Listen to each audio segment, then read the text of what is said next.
Hi hello नमस्कार. मी तुमच्या सगळ्यांची लाडकी रेश्माज किचनमध्ये तुमचं स्वागत करते. आज मी माझ्या ॲनिव्हर्सरीचा 5व्या ॲनिव्हर्सरीचा केक बनवला आहे. त्याची रेसिपी मी तुम्हाला डिटेलमध्ये शेअर करणार आहे.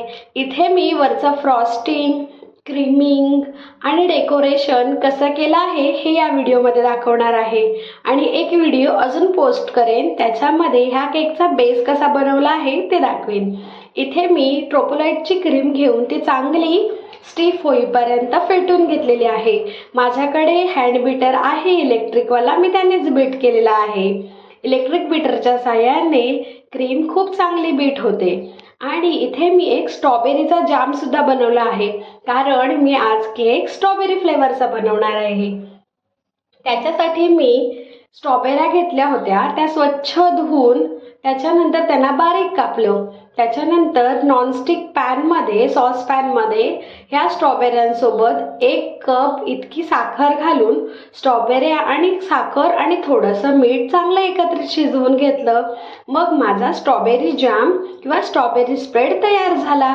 इथे मी तो जाम एका पेल्यामध्ये घेऊन त्याचं सिरप बनवणार आहे, स्ट्रॉबेरी सिरप. मग तो स्ट्रॉबेरी सिरप आपण लेअरिंगसाठी वापरणार आहोत. इथे मी केकचे 2च भाग करून घेणार आहे.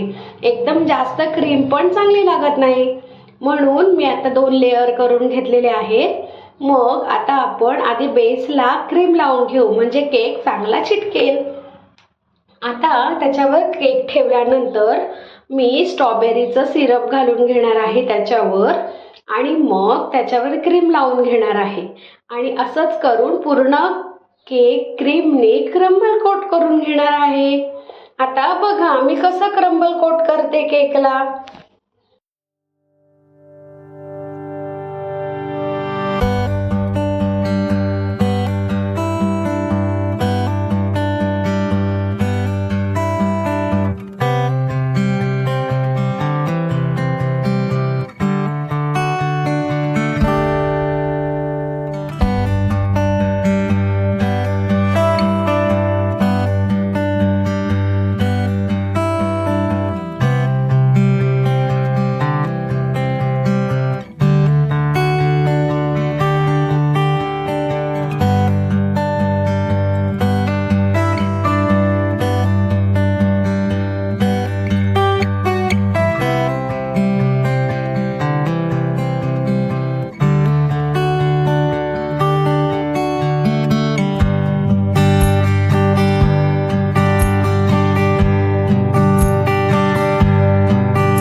इथे मी डबल लेअरचा केक बनवून घेत आहे.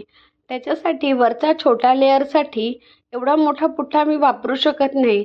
आता होम बेकर असल्यामुळे जुगाड तो बनता है, म्हणून मोठ्या पुठ्ठ्याचा मी छोटा हिस्सा कापून घेतलेला आहे. आणि मग त्याच्यावर क्रीम लावून मग त्याच्यावर छोटा केक ठेवून तोही चांगला क्रम्बल कोट करून घेणार आहे.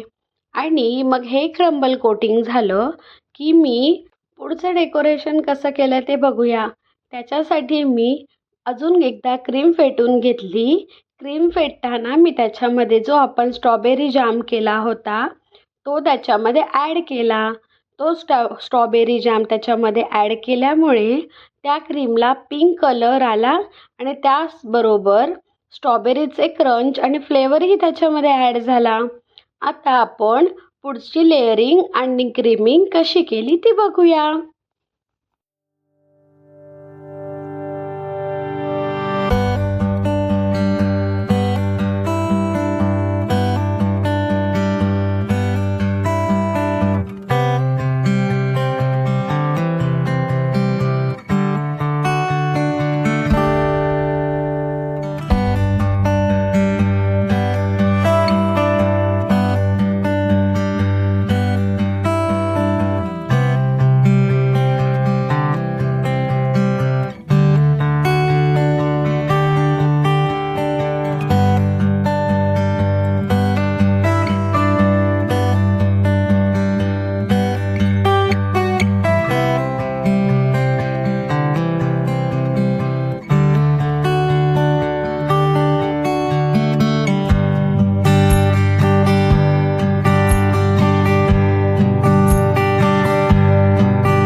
केक लावणार आहोत त्याला मी स्ट्रॉबेरी क्रीमनी चांगलं कोट करून इवन करून घेतलेला आहे.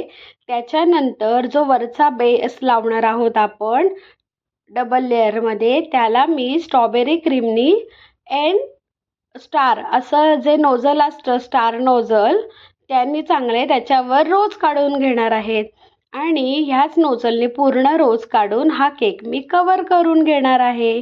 आणि मग खालच्या केकवर आपण तो दुसरा हा केक लेअरिंग करणार आहोत. पण लगेच झाल्या लेअरिंग करायची नाही, कारण ह्या वरच्या केकचंही वजन आपलं भरपूरच असल्यामुळे तो केक खालचा दबू शकतो. दबू नये म्हणून त्याच्यामध्ये खालती मी स्ट्रॉ घातलेल्याच आहेत, पण तरीसुद्धा रिस्क कशाला घ्यायची. ही लेअरिंग मी जेव्हा केक कट करायचा आहे तेव्हाच करून घेईन. आता माझ्या ह्या छोट्या केकचीही पूर्ण डेकोरेशन रोज काढून झालेलं आहे. आता आपण काय करायचं ते बघूया. इथे मी सिल्वर कलरचा जो स्प्रे असतो ग्लिटर स्प्रे त्यानी या छोट्या केकला चांगलं स्प्रे करून घेतलेलं आहे. त्याच्यामुळे आपले हे रोजेस खूप छान चमकतील आणि केक आपला खूप सुंदर दिसेल. नंतर जेव्हा मी वरती केक लावेन मोठ्या केकवर तेव्हा त्याच्यावर मी छोटे छोटे बर्ड्स असतात ना खायचे शुगर बॉल्स तेही लावून घेईन, म्हणजे त्याने केक अजून छान दिसेल. बघा हा माझा 5व्या ॲनिव्हर्सरीचा केक रेडी आहे. आता त्याच्यावर मी हॅपी ॲनिव्हर्सरीचा टॅग लावणार आहे. तुम्हाला हा केक कसा वाटला ते नक्की कमेंट करून सांगा. माझ्या चॅनलला लाईक शेअर सबस्क्राईब नक्की करा. Thank you so much.